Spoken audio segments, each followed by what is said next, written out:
Heidi ho, neighbor. It says we're live, says we have action. We're coming at you live here from my basement downstairs by the bar. Hopefully the lighting's okay. Hopefully I don't look too washed out as I did with my lighting the other day. So welcome everyone. Thank you for spending some of your valuable time with me today, sharing your day with me. I do appreciate all of you, each and every one of you, and big hugs to you, even though I can't give you a virtual hug. So there you go. Today we're going to share I'm going to share 3 out of the 5 tips on how to cut macros.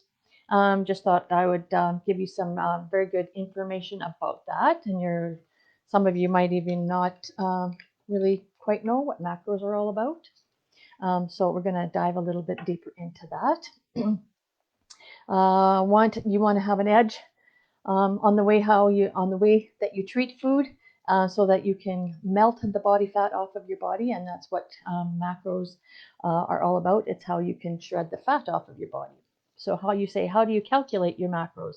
And depending on what you do in your day and how active you are, a lot of diabetics run their insulin that way, depending on how many calories they're going to put into their body.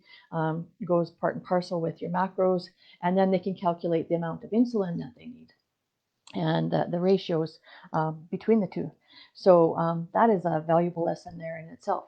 So before we go any further, my name is Heather Edmondson, and welcome to my community where I create a healthier you, and I'm share some strategies and some tips and sometimes some recipes, and we have fun in my kitchen on Fridays, Food Fun Fridays. That's always an interesting one, and I am popping on here at a different time because I just started a new shift this week, and I'm still trying to get my head wrapped around the timing of it. So now I have to be at work from 9:45 till 6, and so I'm not really getting when I should actually schedule my live here to go on live with you guys. So like I said, I'm just jumping on here at the spur of the moment. If you do want to get notifications of when I'm going live, up on the right hand side of your screen, left hand side of my screen, there's 3 little dots. So you can just tap on those dots, and it'll have a drop down box there, and it'll say notifications, and you can turn on the notifications, and when I go live, then you'll get a notification that pops up in your feed, and it says Heather's going live, so you can participate just like Cynthia is participating all the way from down under in good old Australia there. So thank you and welcome here, Cynthia. I'm on live producer, so I can't pull up your comments, or maybe I can. I don't think I can. I'm not going to mess around because I might turn you all off. I don't know. So like I said, what do you guys know about macros? Do you know anything about them? Do you know about how they fit together with your nutrition? Do you know how to count them?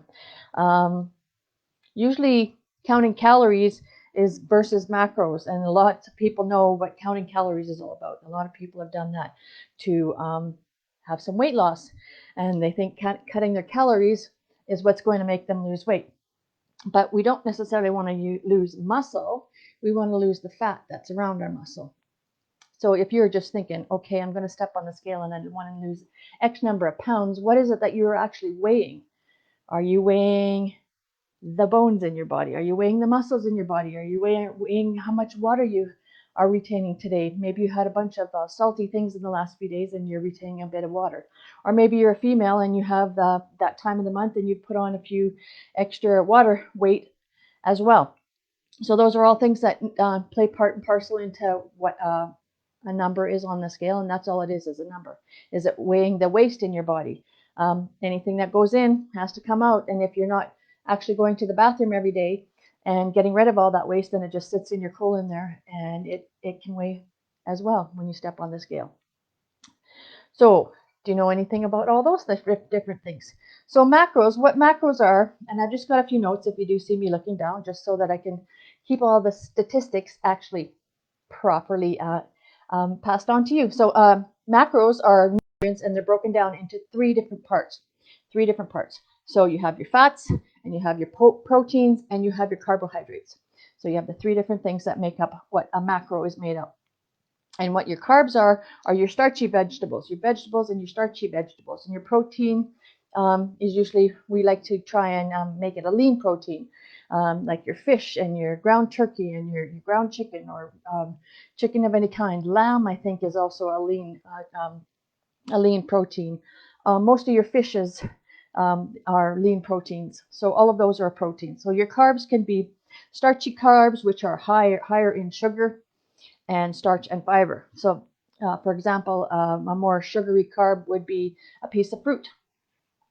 A more starchy carb would be corn because it has more starch in there. Or how about your sweet potatoes? Is a sugary thing. That's just an idea of where some of those things are going to or going from. So number one, the first step that I'm going to share with you, first tip that I'm going to pass on to you is calculating your caloric needs. So your calorie needs. So how many do you actually need? So you need to go on your height and your weight, and you need to go on your activity level. Are you an active person? Are you a sedentary person, somebody that sits around on the couch or whatever? Maybe you have mobility issues and you can't move your body, and in some ways that other people do. So those are all different things that we need to take into consideration when we are calculating your caloric needs. Age in there also pardon me, age also plays a part in there when you're calculating your caloric needs, because like I said, it depends on your activity level. It depends on, like, for example, children need a lot more calories sometimes than a full-grown adult, because they are growing their brain and their muscles and their bones, and they're expending a whole bunch of energy soaking up everything that's going on in the day to keep their brain function good. So if they're not feeding their body properly, or if they aren't getting the proper nutrition, all of those different receptors in their brain aren't going to function properly, and they're not going to learn as many things. They may not be able to grasp as many things. So we want to provide kids with proper nutrition that way. So say, for example, you've calculated your calories, and you want to do 2,500 calories in a day. So anytime you bring down your caloric intake when your baseline is, say, 2,500, you take your body into a deficit. But you don't want to do that deficit too drastically at one time. A lot of people, because they don't even know what calories they need, they just stop eating this and they stop eating that, and they think, if I starve myself, I'm going to lose more weight. But that's not true. You actually have to feed yourself more to actually lose weight, because your body's burning up all this stuff. If you starve your body will go into what's called a starvation mode, and it'll hang on to everything that you put in there, because it gets scared that you're not going to feed it for another 6 hours or 8 hours or 10 hours. Like some people struggle with that when they do the fasting, the intermittent fasting, when they eat all of the calories in a window of 4 to 6 hours, or 4 to 8 hours, or whatever their window is. A lot of people can't do that because they're hyperglycemic, and then their sugars drop too low. They can't do that long extended period of time of fasting like some people do with that intermittent fasting. I can't say that fast. So you want to maybe try to bring your body into a deficit, and maybe try that for a period of 1 to 4 weeks, and just drop down, say, 150 calories out of your diet, and do that for 4 weeks. And then the next 5 to 8 weeks, do it in a 12-week cycle. So in the next 5 to 8 weeks, then you can drop another 150 calories out of there. And then in the last 9 to 12 weeks, you can drop another 150 calories out of there as well. So then your body gradually decreases, instead of a drastic shock to the system, because then your body goes into a stress mode, and it's not going to release any fat it's not going to let you get rid of any weight, because, like I said, it goes into a panic mode. It's like, oh, you're not going to feed me, and I need all this stuff. I'm used to having all this stuff, so it's not going to get rid of any of it. So a high protein protects the lean muscle mass when you're working out. So if you have a higher protein level, like if you're filling it with lots of veggies, and like I said, good proteins, like I mentioned before, the lean proteins with the fish and the eggs and lighter meats, those are good. If you're filling your body with good proteins takes longer to digest in your body, so then you won't have the hunger cravings and the sugar cravings and those kinds of things. But you can still fill your body up and still be cutting some of the calories out of there, but you're filling your body with better food energy with the protein. So that's an interesting fact there. So make sure you're getting enough protein in according to your weight, height, weight, and size. So protein is the single most important part of macros to consider when you're cutting. For example, on calories, getting enough protein will make you have a better result. It'll help you thin out the fat that's surrounding your tissue, the adipose fat that's in surrounding your muscles and your bones and your organs, the fat that you might the visceral fat, you can call it, and you can oh my goodness, I'm so tongue tied today. Good grief. So that's the stuff that you want to work on getting rid of to actually lean yourself out, to make yourself make your body pop, your muscles pop out, what they call shredding your body out. Now, if you just want to be physically active and physically fit, then that's a whole different bottle wax. You don't necessarily have to lean yourself out that to that extent. And a lot of us, as we get older, if we try and strip the fat off too fast, or we try and get rid of too much weight at one time, it doesn't look good on us as we get older, because we don't have the muscle there to hold our facial skin and stuff, and we can actually look worse. We can actually look wrinklier, more wrinkled, wrinklier. I don't know if that's a word, wrinklier. Oh, there you go. There's one for your books.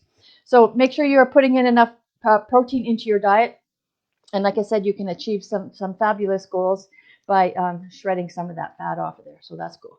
So make sure you're getting 1 gram of protein per pound of lean body mass, or a kilogram is 2.2 pounds. So for you, Cynthia, and Patricia, that you guys are on kilograms, we weigh here in Canada mostly in pounds, even though we are partly metric and partly whatever the regular way of calculating things.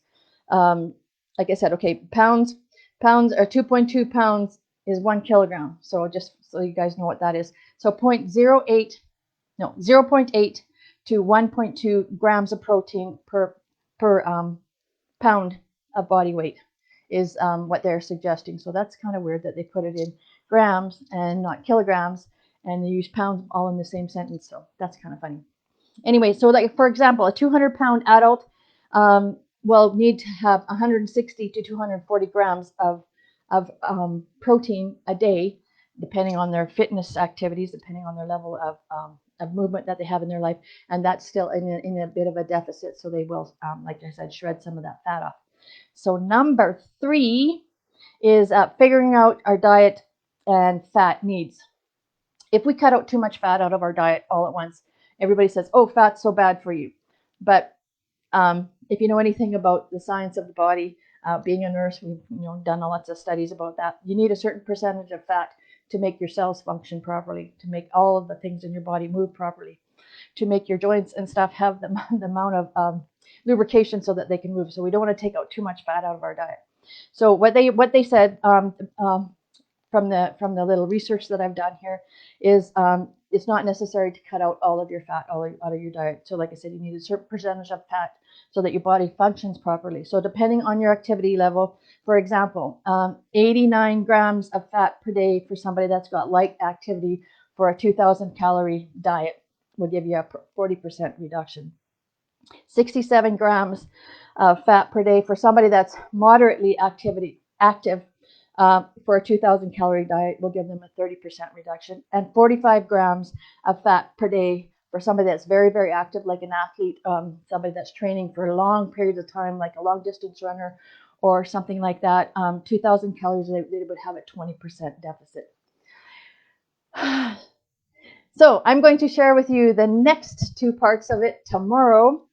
And like I said, I'm not sure exactly what time I'm going to pop on here because work is crazy. There's a lot of people off.